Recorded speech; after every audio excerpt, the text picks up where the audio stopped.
പിശാച് ഒരിക്കൽ യേശുവിനോട് പറഞ്ഞു, നീ എന്നെ വീണ് നമസ്കരിക്കുകയാണെങ്കിൽ ഈ ലോകത്തിൻ്റെ സാമ്രാജ്യങ്ങൾ മുഴുവനും നിനക്ക് തരാമെന്ന്. നിങ്ങളതിനെപ്പറ്റി ഒന്ന് ചിന്തിച്ചു നോക്കി. അതിൻ്റെ അർത്ഥം പിശാചിനും ചില കാര്യങ്ങളൊക്കെ നൽകുവാൻ സാധിക്കും.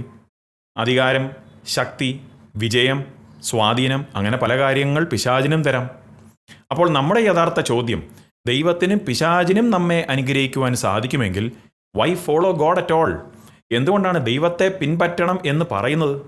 അതാണ് ഇന്നത്തെ ഈ സന്ദേശത്തിൽ ചിന്തിക്കുന്നത്. Hello, I am Georgy Mathew Alexios and welcome to point to eternity. പൈശാചികതയ്ക്ക് മോശമായി നടന്നാലും സക്സസ് അല്ലെങ്കിൽ വിജയം വരാം എന്നൊരു കാര്യത്തെ ബൈബിൾ നിഷേധിക്കുന്നില്ല. ചിലർ കറപ്ഷനിലൂടെ, അഴിമതിയിലൂടെ ഒക്കെയും പണം സമ്പാദിക്കും. ചിലർ ചതിയിലൂടെ അവർ അധികാരത്തെ നേടിയെടുക്കും.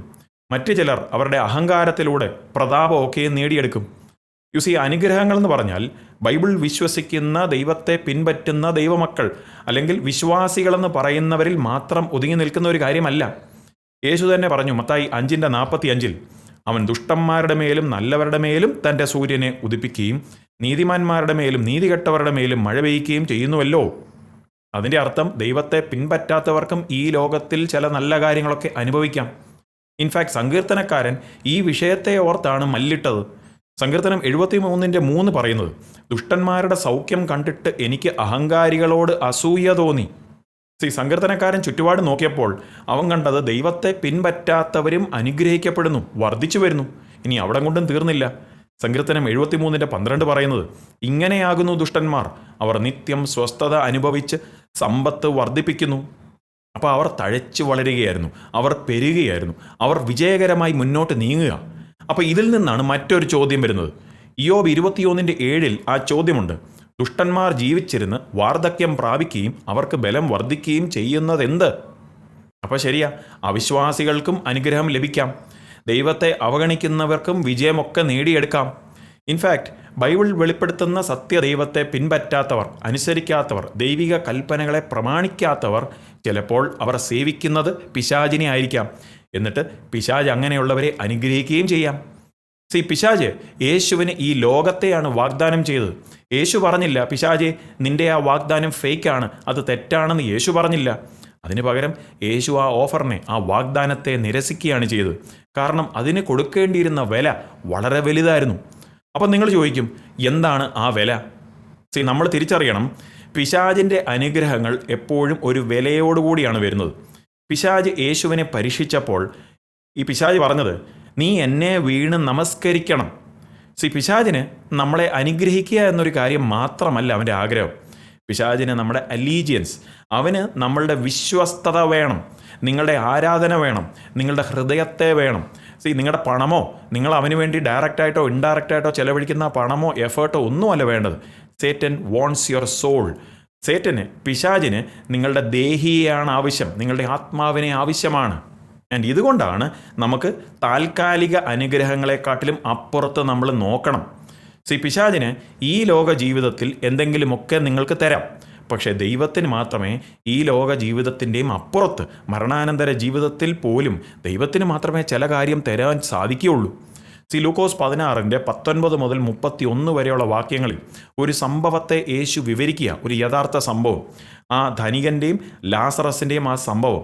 എന്നിട്ട് ആ ധനികനെ നമ്മൾ കാണുന്നത് ഈ ലോക ജീവിതത്തിൽ ഒട്ടേറെ സുഖ സൗകര്യങ്ങൾ അവൻ അനുഭവിച്ചു, അവനൊരു നല്ല ശവടക്കവും കൂടെ ലഭിച്ചു. പക്ഷേ ലാസറസിനെ നോക്കി, ഈ ലോകത്തിൽ ഒത്തിരിയും കഷ്ടം അവൻ അനുഭവിച്ചു, പക്ഷേ മരണാനന്തര ജീവിതത്തിലോ അവന് ആശ്വാസം ലഭിച്ചു. വൈദവേ, മരണാനന്തര ജീവിതത്തെപ്പറ്റി പല സന്ദേശങ്ങൾ, സ്വർഗം, നരകം, നമ്മൾ മരിച്ചു കഴിയുമ്പോൾ എവിടെയാണ് പോകുന്നത്, വിശ്വാസികൾ പോകുന്നത് എവിടെ, അവിശ്വാസികൾ പോകുന്നത് എവിടെ എന്നിങ്ങനെയൊക്കെയുള്ള അനേക കാര്യങ്ങൾ, ന്യായവിധിയും ഒക്കെയുള്ള ഉൾപ്പെട്ടിട്ടുള്ള പല സന്ദേശങ്ങൾ ഇതിനുമുമ്പ് ഞാൻ പോസ്റ്റ് ചെയ്തിട്ടുണ്ട്. ആ സന്ദേശങ്ങൾ അടങ്ങിയ പ്ലേലിസ്റ്റിൻ്റെ ലിങ്ക് ഞാൻ താഴെ ഡിസ്ക്രിപ്ഷനിൽ കൊടുത്തിട്ടുണ്ട്.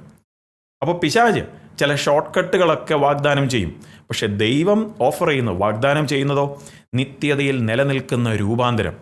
ബൈബിൾ പറയുന്ന സങ്കീർത്തനം 92:7, ദുഷ്ടന്മാർ പുല്ലുപോലെ മുളയ്ക്കുന്നതും നീതികേട് പ്രവർത്തിക്കുന്നവരൊക്കെയും തഴയ്ക്കുന്നതും എന്നേക്കും നശിച്ചു പോകേണ്ടതിനാകുന്നു. അപ്പോൾ ദുഷ്ടന്മാർ അനുഗ്രഹിക്കപ്പെടാം, അങ്ങനെയുള്ളവർ വർദ്ധിച്ചു വരാം, പക്ഷേ തൽക്കാലത്തേക്കേ ഉള്ളൂ. കാരണം എന്തോ വലുത് ഇതിനു ശേഷം വരുന്നുണ്ട്.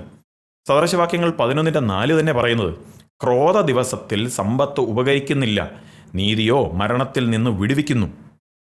ഇരു വഴികളും, ദൈവികപരമായിട്ടുള്ള വഴിയും പൈശാചികപരമായിട്ടുള്ള വഴിയും ആദ്യം സിമിലർ ആണെന്ന് തോന്നാം, സമമാണെന്ന് നമുക്ക് തോന്നാം. രണ്ടിലും വിജയം ഉണ്ട് എന്ന് നമുക്ക് കാണാൻ സാധിക്കും. രണ്ടിലും അവസരങ്ങളുമുണ്ട്. പക്ഷേ അവ രണ്ടും ചെന്നെത്തുന്നത് രണ്ട് വ്യത്യസ്ത സ്ഥലങ്ങളിലാണ്. പിശാച് തൽക്കാല വിജയത്തെയൊക്കെയും അവൻ വാഗ്ദാനം ചെയ്യും. പക്ഷെ ദൈവമോ നിത്യജീവനാണ് വാഗ്ദാനം ചെയ്യുന്നത്. പിശാച് ഈ ലോകത്തെ വാഗ്ദാനം ചെയ്യുമ്പോൾ ദൈവം വാഗ്ദത്തം ചെയ്യുന്നത് നിത്യതയാണ്. പൈശാചിക നന്മകൾ തൽക്കാലത്തേക്കേ ഉള്ളൂ. പക്ഷെ ദൈവിക നന്മകളോ നിത്യതയിലേക്ക് നീണ്ടു നിൽക്കുന്നതാണ്. ഒന്ന് നാശത്തിൽ അവസാനിക്കുമ്പോൾ മറ്റൊന്ന് നിത്യജീവൻ, നിത്യതയിലേക്ക് നീണ്ടു നിൽക്കും. യേശുവാണ് യഥാർത്ഥ തെരഞ്ഞെടുപ്പ് നമുക്ക് കാണിച്ചു തന്നത്. യേശു പിശാചിൻ്റെ ആ വാഗ്ദാനത്തെ നിരസിച്ചു കളഞ്ഞു. യേശു ഷോർട്ട് കട്ട് എടുക്കുന്നതിന് പകരം യേശു ക്രൂശാണ് തിരഞ്ഞെടുത്തത്. കാരണം യേശുവിന് അറിയാമായിരുന്നു മറ്റൊരു ഇമ്പോർട്ടൻ്റ് ആയിട്ടുള്ളൊരു കാര്യം. അതെന്താണ്? ദൈവത്തെ കൂടാതെ ലഭിക്കുന്ന എന്ത് നേട്ടവും നമുക്ക് ഇവൻച്വലി നഷ്ടമായി പോകും. പക്ഷെ ദൈവത്തോടൊപ്പം നമുക്ക് അല്ലെങ്കിൽ നമ്മൾ നേടിയെടുക്കുന്ന എന്തൊരു കാര്യവും മരണത്തിന് പോലും നമ്മളിൽ നിന്ന് അത് എടുത്തു മാറ്റുവാൻ സാധിക്കില്ല. യേശു തന്നെ പറഞ്ഞു, മത്തായി 16:26, ഒരു മനുഷ്യൻ സർവ്വലോകവും നേടിയിട്ടും തൻ്റെ ജീവനെ നഷ്ടപ്പെടുത്തിയാൽ അവന് എന്ത് പ്രയോജനം? അല്ല, തൻ്റെ ജീവനെ വീണ്ടുകൊള്ളുവാൻ മനുഷ്യൻ എന്ത് മറുവില കൊടുക്കും? അവിടെ ജീവൻ, ഇംഗ്ലീഷിൽ സോൾ എന്ന ആ വാക്കിന് മൂലഭാഷയായ ഗ്രീക്ക് ഭാഷയിൽ കൊടുത്തിരിക്കുന്ന പദം സുക്കെ എന്ന് വെച്ചാൽ ദേഹി. നമ്മുടെ യഥാർത്ഥ മനുഷ്യൻ, ദേഹം, ദേഹി, ആത്മാവെന്ന് പറഞ്ഞ ആ ട്രൈപ്പാർട്ടൈറ്റ് ബീയിങ് ആണ് നമ്മൾ.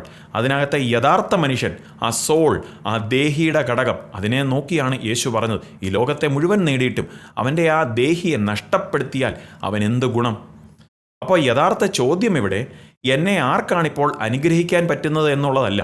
യഥാർത്ഥ ചോദ്യം, ആരാണ് എൻ്റെ നിത്യത കാത്തു സൂക്ഷിക്കുന്നത്? Who holds my eternity? പിശാചിന് ഈ ലോകത്തെ നമുക്ക് തരുവാൻ സാധിക്കും, പക്ഷേ അവന് നിത്യജീവൻ തരുവാൻ സാധിക്കില്ല. ബൈബിൾ വെളിപ്പെടുത്തുന്ന സത്യദൈവത്തിന് മാത്രമേ ക്ഷമയും ജീവിതത്തെക്കുറിച്ചുള്ള പർപ്പസ്, ഉദ്ദേശവും എവർലാസ്റ്റിംഗ് ലൈഫ്, നിത്യജീവനും നൽകി തരുവാൻ സാധിക്കുകയുള്ളൂ.